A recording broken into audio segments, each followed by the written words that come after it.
I just find it really odd, you know, that both my kids come up with something almost at the same time. And we were, you know, where we had visited, and never in his life, he's never had a problem. Never.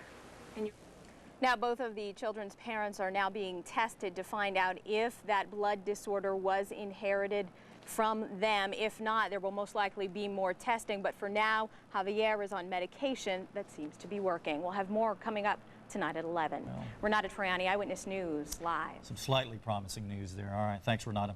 Some Boulder City residents have enlisted the help of former U.S. Senator Richard Bryan to put a stop to a proposed bypass of Hoover Dam.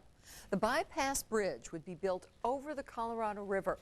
It would be part of a larger project creating a route between Canada and Mexico that would move traffic on U.S. Highway 93 south of Boulder City. But residents say the bypass would disrupt the quiet community. The Nevada Department of Transportation is studying several alternatives to the bypass. The study is set to be released this fall. And former U.S. Senator Richard Bryan will join us live on the set to talk about the economy and another possible tax cut coming up on Eyewitness News at 6. Mark Pfister is in for Kevin, and it feels just a little bit like fall, like we're getting close to it. Just a tip. I was up early this morning, walked out and went, whoo. It's good. Yes. It's really nice. Warmed up a little bit today. You know, when that sun comes up, it warms up pretty quickly here in the valley.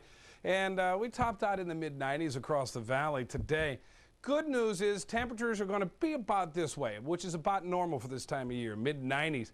The bad news is we might see some rain over the next couple of days, maybe as soon as Wednesday, and a good shot at some showers that possibly, just possibly, if everything lines up just right, could be heavy at times this weekend. We'll talk about that and give you the forecast for the whole week and the weekend coming up in just a couple minutes. Plus, we'll check in with your neighborhood weather station, so no flipping. No flipping. Stay right there. Thanks, Mark. A manhunt is over in Sacramento. Coming up next on Eyewitness News Live at 5, the suspect in a shooting rampage took his own life. We'll have the details. And investors brace for more fallout from a government report on unemployment.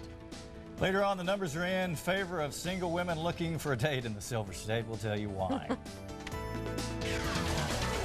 You're watching Eyewitness News with Paula Francis and Gary Waddell.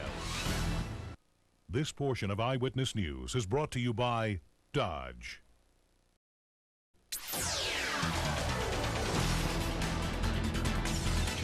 A massive manhunt for the man accused of killing 5 people in California is over.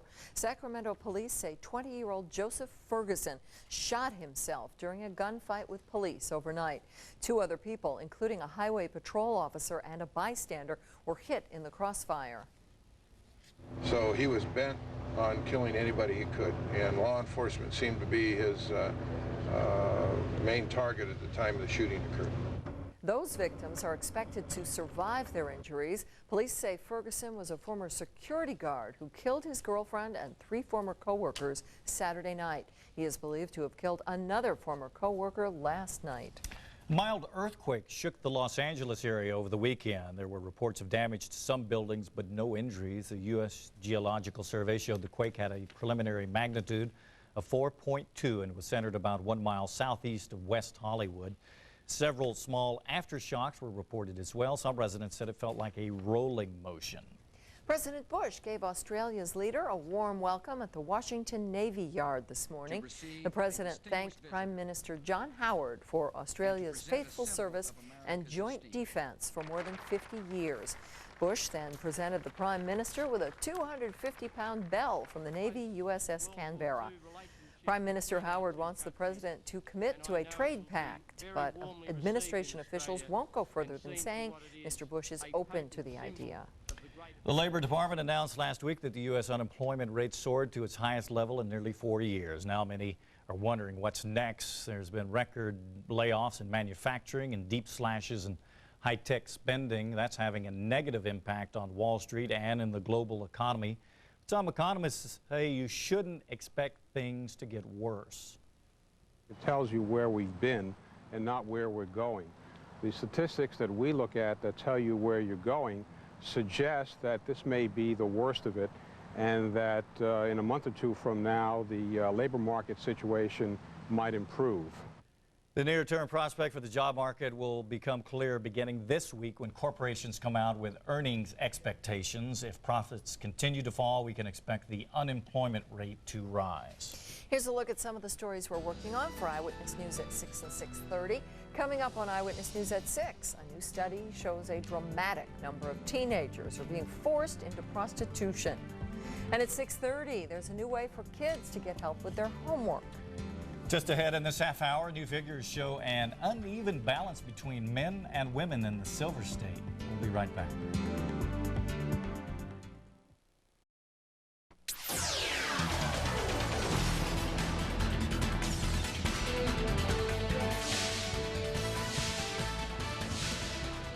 Well, if you're a man living in Nevada and you feel like there's not enough women around, you might be right. A new census study shows Nevada is still a place where men clearly outnumber women. Eyewitness News reporter Eric Levine has our story.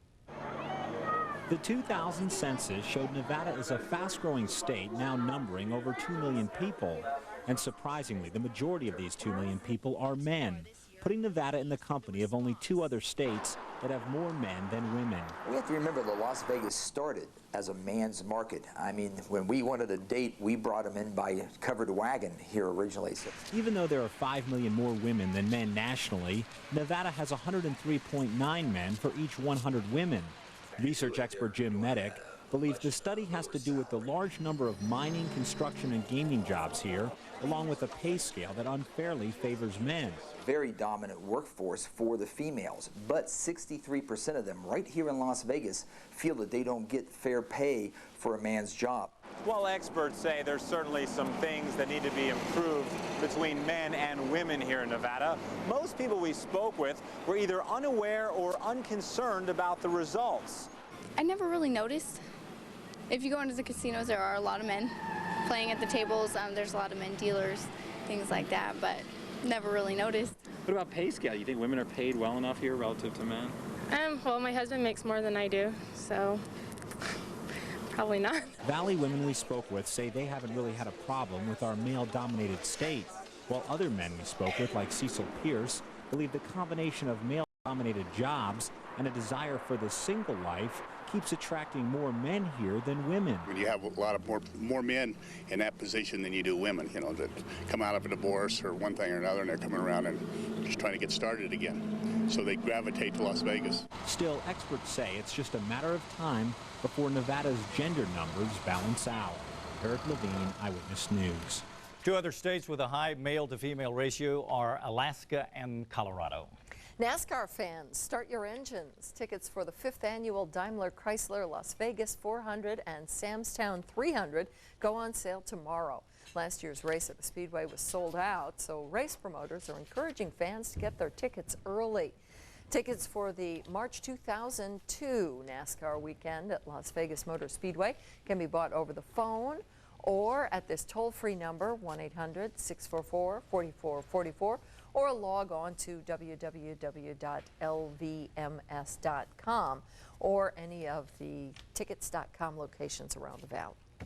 Very popular event. I remember, I don't know if it was last year or year before, they had a lot of rain, and then I guess the following year kind of cleared up. Yeah, it's always tricky time of year there for them. You know, if it's not rain, it's heat. If it's not heat, it's wind. Yes. And that wind can come into play with some of those cars depending on which part of the track they're on and which direction they're blowing in because of the way those cars are set up aerodynamically. Hey, bulletin, bulletin, bulletin. We have a cloud. We have spotted a cloud, ladies and gentlemen. I don't know what we're going to do now. We've got a cloud. This is just a beautiful thing in the valley right now.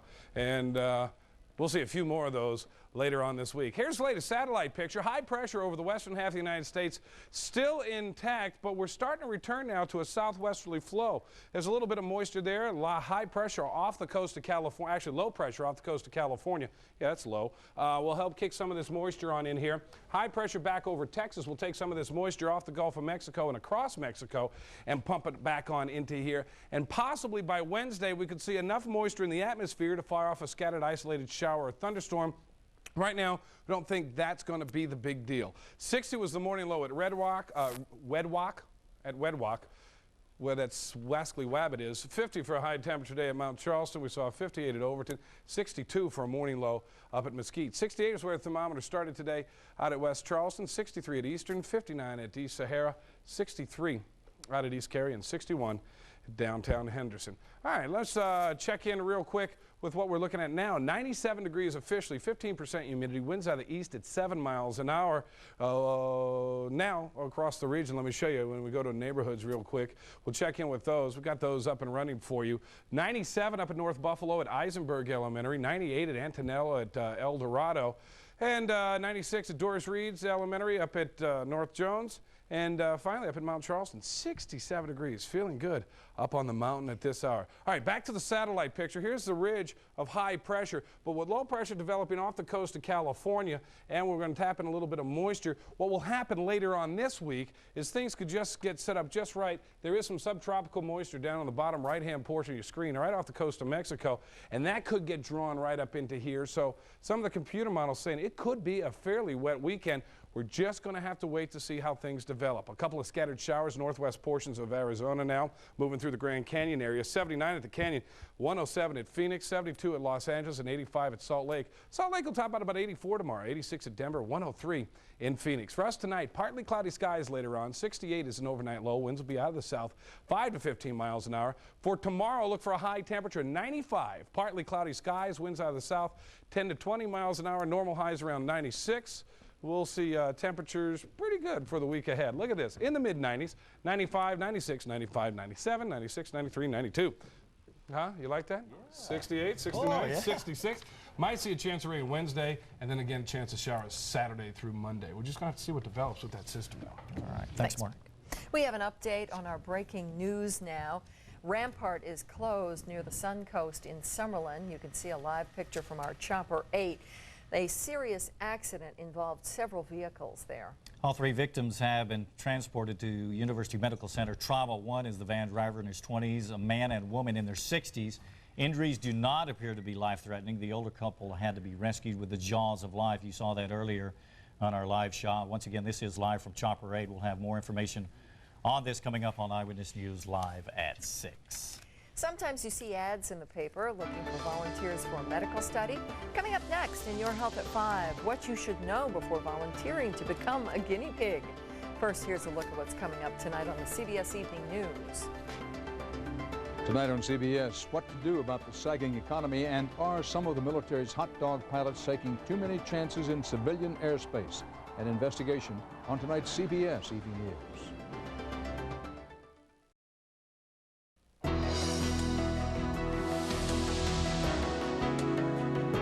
In Your Health at 5, cases of meningitis have appeared in several schools across the country in the past year, sometimes with deadly consequences. The latest case, a 14-year-old high school student from Howell, Michigan.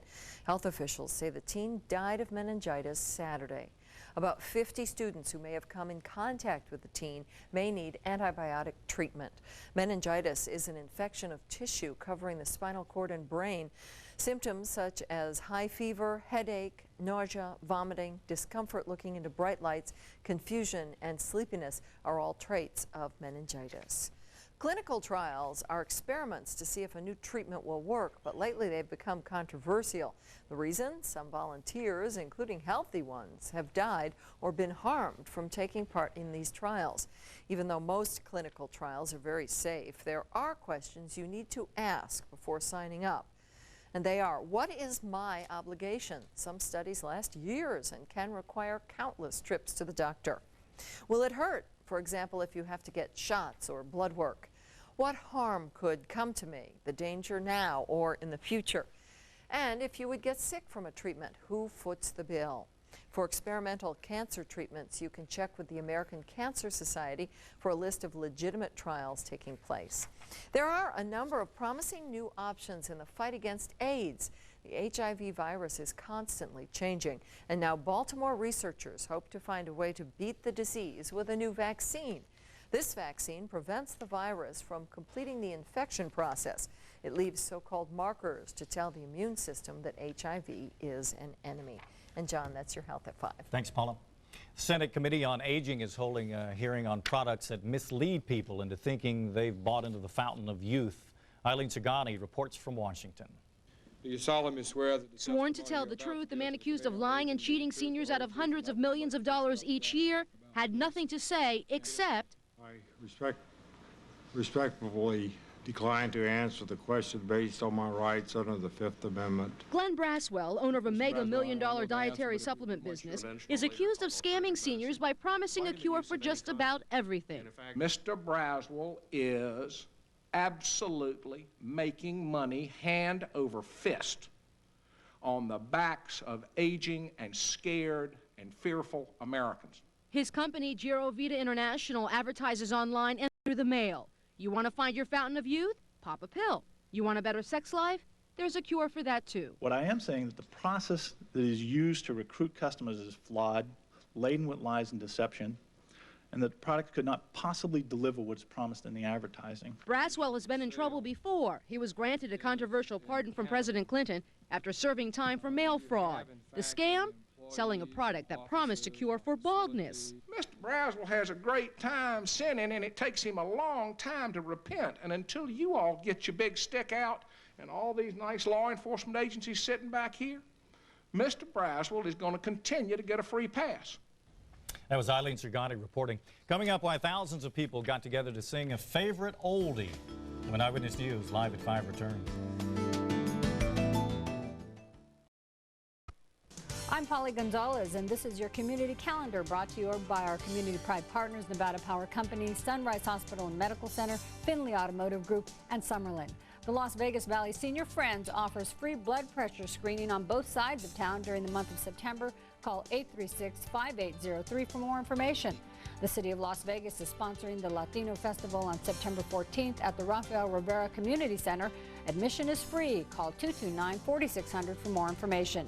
Classical Magic, a symphony of sorcery and sound to benefit the Friends of Southern Nevada Libraries, will be held on September 15th at the Summerlin Library. Call 382-2523 for tickets. The Nevada Apartment Association presents the second annual bachelor auction to benefit the Susan G. Komen Breast Cancer Foundation on September 20th. For reservations to that event and tickets, call 547-3550. And that's your community calendar. Closed captioning of this newscast is brought to you by Desert Springs Hospital Medical Center, a member of the Valley Health System.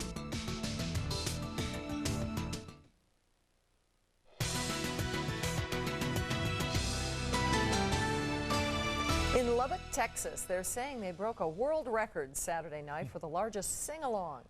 During halftime of the Texas Tech-New Mexico game, a possible 48,000 people sang Peggy Sue, all at the same time to honor their native son, Buddy Holly. Sing-along ended a 4-day symposium on the legendary rock and roller that attracted fans from all across the country. No official word yet from the Guinness Book of Records officials, but Texas Tech officials believe they now own the world record. Peggy Sue with that many people.